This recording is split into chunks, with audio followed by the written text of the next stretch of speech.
Olá e vamos a mais uma aula do nosso preparatório de Filosofia do Direito para a OAB. Hoje falaremos brevemente sobre filosofia, ciência e direito. Será uma aula dupla, onde trataremos brevemente a respeito desses temas. Enfim, vamos começar aqui. Miguel Reale. Miguel Reale, o pai do justnaturalismo brasileiro, da teoria natural do direito, um dos meus queridinhos da filosofia do direito. O filho dele não é tão bom quanto ele, mas é fantástico também. O termo...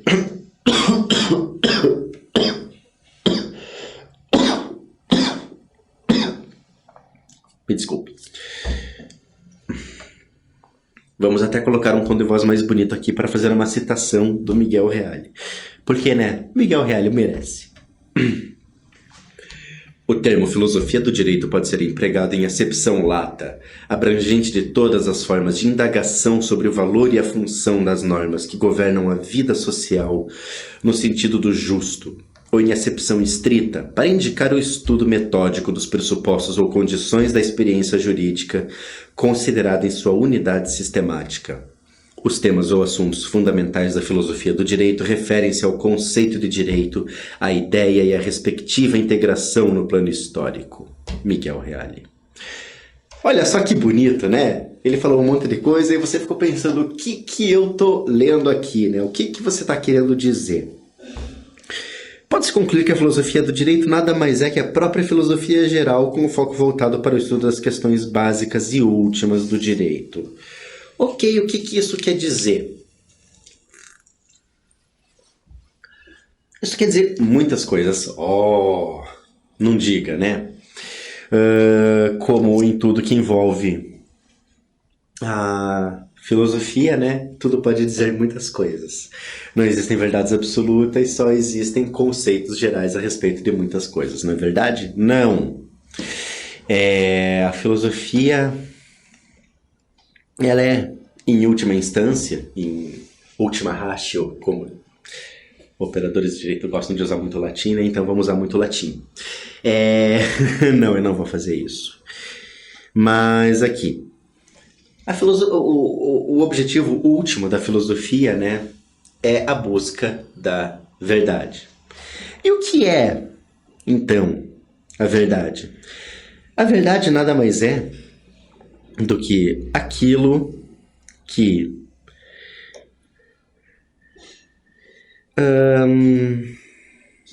é aquilo que é incontestável perante a realidade. Isso. Não poderia dar um conceito melhor. Isso é verdade, aquilo que é incontestável perante a realidade. Mas se você pegar o ceticismo lá que fala sobre os nossos sentidos e como eles podem nos enganar... Como eu acredito que num preparatório para a OAB eu estou falando com pessoas maduras e eu posso emitir juízos de opinião, não opinião pessoal propriamente dita, mas algumas crenças que eu tenho com base no que eu estudei. Eu diria que o ceticismo, isso é uma opinião de um filósofo, uma opinião que não é minha, mas o ceticismo, ele deriva de uma incapacidade de compreensão do todo da realidade. Como assim? Se a gente não tem condição de ter conhecimento real a respeito de nada, nem esse conhecimento é efetivamente real, Ou seja, como você pode ter certeza de que você é incapaz de conhecer? Começa por aí. Enfim, mas eu acabei divagando um pouco aqui. Vamos voltar para o nosso queridíssimo Miguel Reale. Então, aqui quando ele fala que a filosofia do direito pode ser abrangente de todas as formas de indagação sobre o valor e a função das normas que governam a vida social no sentido do justo. Aqui a gente já tem conceitos filosóficos bastante profundos. Se a gente fala sobre valor em filosofia, se a gente fala sobre justo principalmente, isso aqui, se você for estudar filosofia grega, por exemplo, você vai ficar profundamente perturbado sobre como a questão do justo é importante e ao mesmo tempo ela é, como que eu posso dizer, introjetada na cultura grega, sabe? Por quê? Porque espera-se não apenas que você haja de maneira justa, mas que você entenda o que é agir de maneira justa. E existe um embasamento filosófico muito bom para isso dentro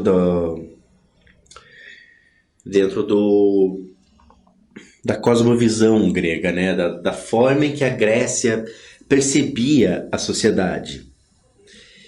Então, se você for pensar pelo conceito clássico, pelo conceito grego de justiça, de como agir de forma boa, de forma prudente, de forma justa, de forma correta, você vai ter lá que isso é uma questão muito essencial para eles, que a maioria dos filósofos gregos estudou seriamente, estudou gravemente, mas você também vai ter lá que espera-se que você entenda meio que subjetivamente.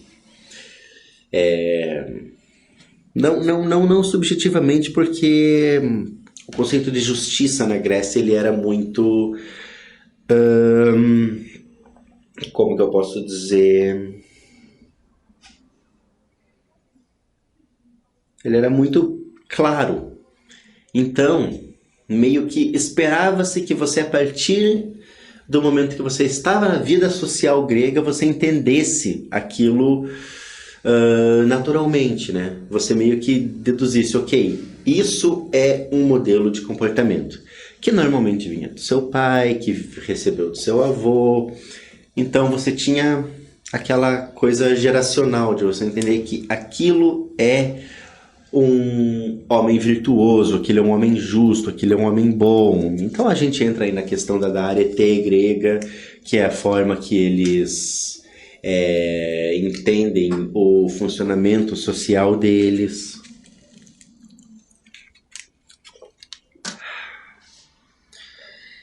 Enfim. Continuando aqui a citação do Reale, né? Por que a gente fala que a filosofia do direito é filosofia geral?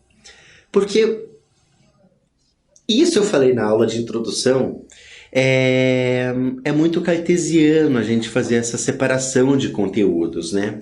Então, quando você fala de filosofia do direito, você não está falando de um campo específico da filosofia. Você está falando de filosofia aplicada ao direito, sabe?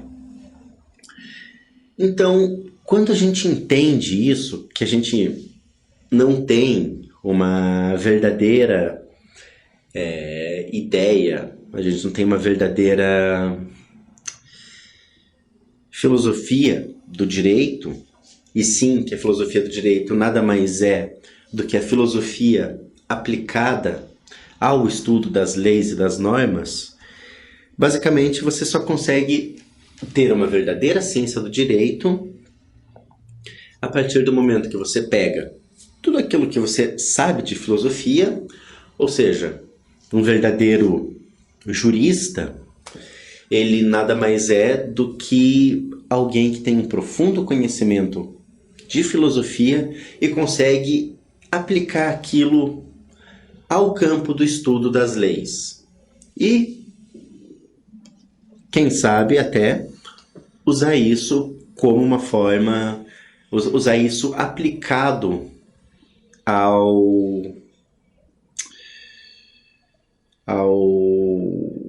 a construção de peças legais e essa coisa toda, né? Enfim.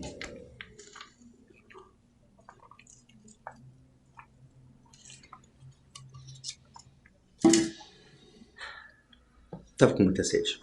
Enfim, continuando. Já entendemos aqui, então, já definimos que, para Miguel Reale, a filosofia nada mais é, a filosofia do direito nada mais é que a filosofia aplicada ao direito, né? E ele fala sobre questões básicas e últimas do direito ali no texto, né? Já entro nessa parte mais de conceituação, só deixa eu falar. Quando a gente fala de questões básicas, a gente está falando desde o que é o direito até as questões últimas sobre o que é justiça. E isso filósofos como Rawls vão estudar bastante, né? E essas questões, elas podem não parecer importantes, podem não parecer importantes, principalmente porque no dia a dia do operador do direito, elas acabam perdendo seu propósito. Mas, para um verdadeiro jurista, para um verdadeiro jurisconsulto, para alguém que tem o direito como fim último de sua vida, para quem é verdadeiramente vocacionado para a vida jurídica, isso é uma coisa que você nunca pode perder de vista, essa questão de o que é justiça, o que é ser justo, o que é ser... qual é o verdadeiro propósito do direito, enfim, né? E isso é uma das questões mais sérias que a gente pode ter. Por quê? Porque apesar da...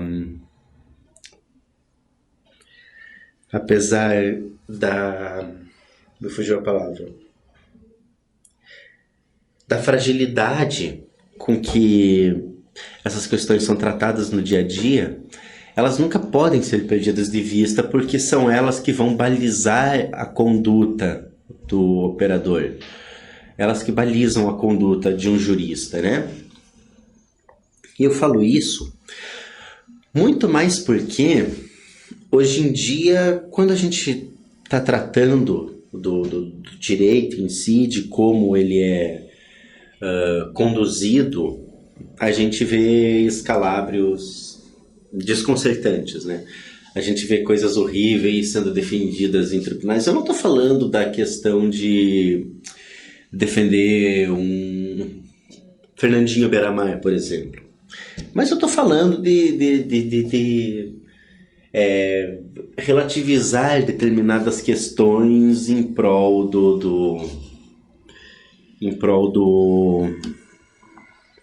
de uma defesa ou de alguma coisa. Às vezes é muito mais aceitável você entender, de você aplicar noções de justiça numa defesa, principalmente a questão da garantia de ampla defesa para qualquer indivíduo e blá blá blá, etc e tal, do que você efetivamente subverter essa ideia como uma forma de defender determinadas condutas de um cliente. Mas, enfim, isso são discussões muito pontuais. O que eu estou querendo verdadeiramente dizer aqui é que a vocação jurídica, ela não pode acabar se perdendo pro dia a dia da operação das leis. Enfim, continuando, vamos falar aqui um pouco sobre essas dificuldades conceituais do direito, né? Então, quando que surgiu essa palavra, né? A palavra direito, ela vem do latim, directum, do grego. Então, no século IV, que surgiu pela primeira vez a palavra directum, embora já existisse um sistema legal na Grécia Antiga, o direito, a palavra mesmo, ela surgiu no latim no século IV, né? Que vem do verbo dirigir, em latim, diregere. Ou seja, aqui, né, você pensa, bom, se vem de dirigir, então isso quer dizer que ela dá uma direção, né? Ah, então, é a ordem que dirige a sociedade, que estabelece regras para a sociedade se desenvolver. Ou seja, a gente tem diversas correntes filosóficas dentro do direito explicando de que forma isso ocorre, né? Uma das mais comumente aceitas é a que diz que o direito, ele estabelece a moral da sociedade em determinada época. Ou seja, se você quer introjetar determinada ideia no povo, você faz daquilo lei. Então, se você quer, por exemplo, normalizar perante a sociedade a questão do divórcio, você torna aquilo algo legalmente aceito e possível. Então, as pessoas vão entender, opa, divórcio não é uma coisa ruim. Você começa a criar conceitos morais dentro da sociedade a partir daquilo que o direito identifica como certo ou como errado, ou isso ou aquilo, né? Enfim.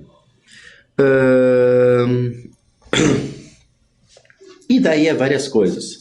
Se você quer tornar determinada conduta socialmente não aceita, você vai lá e cria uma lei criminalizando aquela conduta.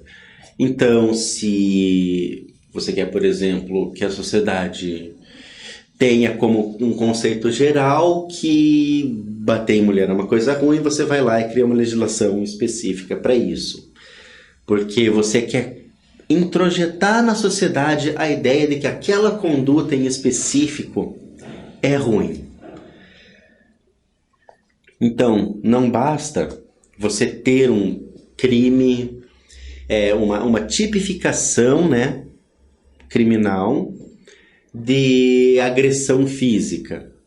Você cria uma tipificação específica para quando aquilo é feito contra uma mulher. Então, o exemplo da Lei Maria da Penha que nós temos, né? Aquilo foi criado para introjetar socialmente a longo prazo a ideia de que a violência doméstica é inaceitável. Então, o direito ele acaba tomando esse papel de bússola moral da sociedade. As pessoas acabam... Isso eu estou falando do ser humano médio, não estou falando dos degenerados que não se importam com a lei. Porque se algum degenerado se importasse com a lei, o Estatuto do Desarmamento teria alguma finalidade real, né? Que nós sabemos que não tem, porque você não vê bandido tendo menos arma porque existe o Estatuto do Desarmamento. Mas, enfim, né? Opiniões pessoais à parte. Então, o direito ele acaba tendo esse papel de bússola moral, como eu falei, né? Você dá para o cidadão médio, né? Aquela velha ideia do homem médio que a gente tem dentro do direito, né? A gente vai em algum momento falar disso, que é a conduta esperada do cidadão comum. A devida diligência, aquele monte de coisa. Mas enfim, o cidadão comum, a partir do momento que ele vê que determinada conduta é aceita legalmente ou ela é criminalizada, vai ter muito daquela coisa, opa, então se eu fizer isso eu posso ir preso, é melhor eu não fazer isso.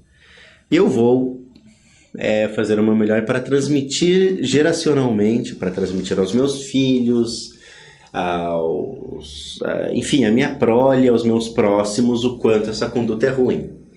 E isso acaba sendo introjetado socialmente, né? Então o direito ele acaba tendo esse papel de bússola moral. Então aqui, né? Ordem necessária. São as correntes que a gente tem, né? O direito é uma exigência da vida em comunidade, onde existe sociedade, necessariamente existe o direito. Onde existe sociedade, necessariamente existe o direito. Sim. Se a gente for entender o direito em sentido mais amplo, a gente vai ter uma questão muito interessante aí, de que o direito, ele é... Como que eu posso dizer?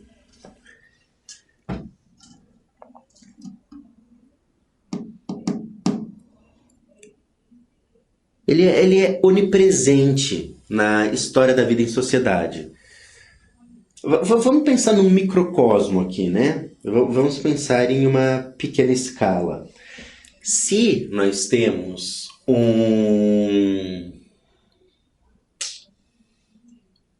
uma república, vamos pensar numa república de estudantes, né?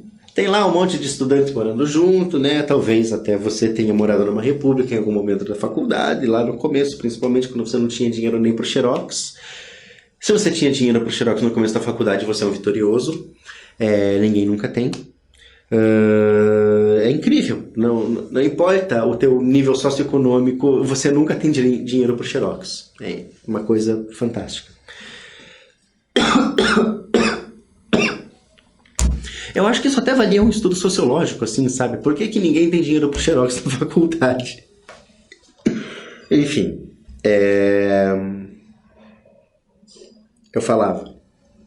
Você começou a morar numa república. E você deu sorte de morar com gente que você já conhece. E você pensa, não, a gente não precisa determinar regra para as coisas, né? A coisa vai se autogerir, né? Uma coisa meio anárquica, assim, né? Aí tá e tal, passou uma semana, 2 lá, você vê aquele monte de louça acumulada, e você, pô, ninguém lava a louça, né? Que vacilo, que vacilo. Aí você vai lá, fala, pô, gente, ninguém lava a louça. Aí um fala, mas eu achei que você fosse lavar, eu achei que ele fosse lavar, achei que, enfim, né? Então tá, vamos fazer assim, vamos montar um cronograma para lavar a louça? Vamos. Então, ó, na segunda eu lavo, na terça você lava, na quarta ele lava. Tá, beleza. Então você já começou a criar um sistema de normas para aquela sociedade. Porque a gente está falando de uma micro-sociedade ali, né? Quando a gente está falando de uma república, por mais que tenham 3, 4 pessoas ali, você está falando de uma micro-sociedade. Então você já começou a determinar regras, você já começou a criar um ordenamento jurídico. Você pode até montar um código de ética para a república, que vai funcionar mais ou menos assim. Existe uma escala para lavar a louça, existe uma escala para lavar o banheiro, existe uma escala para recolher e tirar o lixo, existe uma escala para uso de áreas comuns, existe uma escala para quando você traz a namoradinha ou o namoradinho, porque, né, você normalmente não quer que as outras pessoas estejam lá. Enfim. Então, ordem necessária é mais ou menos isso. Não importa o tamanho da sociedade, vão ter regras em algum momento. Eu, pessoalmente, no meu apartamento, eu alugo 2 dos quartos para 2 meninas. E eu, pessoalmente, tenho uma suíte. Então eu não me importo com o uso do banheiro. Mas em determinado momento, as meninas que compartilham o banheiro comum, elas pensaram, poxa, a gente tem que organizar como que a gente vai limpar isso daqui. Então elas começaram a criar um código de conduta ali. Então elas começaram a criar meio que um ordenamento jurídico, as coisas da geladeira, né? O maior exemplo é coisa de geladeira de ambientes comuns, né? Você coloca lá a desgraça do teu nome no potinho de iogurte grego, aí pra ninguém comer, né? E alguém comeu o teu potinho de iogurte grego, você começa a colocar pequenas doses de laxante no iogurte, até que um dia a pessoa tá morrendo enfim. Daí você fala, viu? Por que comeu? Isso é poder punitivo. Então, né?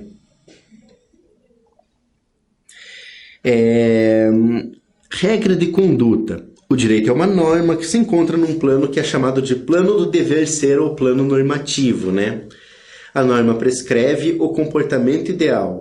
O plano do dever ser funciona de forma distinta do plano do ser. Claro, Você pode chegar lá na tua república, e o exemplo da república é muito bom nisso, porque a maioria das pessoas consegue entender como uma coisa muito próxima delas, né? Até questão de normas familiares, dependendo de quão rigorosa era a sua família nessa questão de organização microsocial ali, né? Tem pais que estabelecem cronogramas de coisas que os filhos devem ajudar em casa. Os meus pais, pessoalmente, nunca fizeram isso, mas família de amigos tinha muitas dessas coisas. Eu era amigo de uma família alemã, uma época, e eles eram socialmente muito rigorosos, assim, com relação a como era a rotina da casa, né? Até para visitar eles era um parto, porque era uma dificuldade incrível de você conseguir convencer os pais deles a deixarem visitar, porque atrapalhava todo o cronograma da casa. Enfim. Mas aí que tá, né? A norma prescreve o comportamento ideal. Então, o comportamento ideal eu vou lavar a louça na segunda, você na terça, ele na quarta. Aí na terça, o abençoado do teu amigo esquece de lavar a louça. Aí o cara da quinta, né? Aí o cara da quarta, né? O cara da terça não lavou, o cara da quarta já falou: pô, mas ele não lavou ontem, por que eu tenho que lavar a dele além da minha? E dele também não lava. Aí começa a entrar aquele caos social, né? Aí você pensa, ok, como que a gente vai fazer isso? Vamos então reiniciar a escala? Né? Como que a gente vai fazer? Porque acumulou 2 dias de louça. Aí você começa a ter que criar soluções baseadas naquilo, porque a regra que você criou está lá no plano do dever ser, está no plano normativo, mas no plano da realidade aquilo não se concretizou. Então tem toda essa complicação aí, né? Por isso que tem essas dificuldades de conceituação do direito. Porque por mais que o direito ele sirva como um compasso social, ele está num plano ideal, né? Se a gente for pensar que isso é bem platônico, né? O Platão em si, ele entendia muito a normatividade como uma questão de ideias, de conceitos muito... ele tinha uma escala de compreensão da realidade até o plano do ideal. E o direito ele está lá nesse plano do ideal, né? Do plano de como as coisas efetivamente são. Só que as coisas no plano do ideal não são como estão no plano aqui do concreto, né? Então essa ideia acaba se tornando muito complicada, justamente porque você não pode esperar que a tipificação em si resolva a sociedade. Por isso que o Estado tem o poder de garantir que as leis sejam cumpridas. Que nem, por exemplo, nesse caso da República. Você vai chegar e falar, ok, você não lavou a tua louça ontem? Problema é teu. Você vai lavar hoje, vai lavar toda a louça acumulada, e daí a gente reinicia a escala. É uma solução possível nesse caso concreto específico, né? Mas enfim, a partir disso a gente consegue ter uma base de como nós vamos estudar as coisas daqui para frente. Como vocês podem ver, nós temos ainda que estudar a perspectiva histórica, nós vamos falar de alguns conceitos, de algumas diferenciações que nós temos, algumas teorias. Mas isso fica para a próxima aula. Eu espero que vocês tenham gostado e até a próxima aula.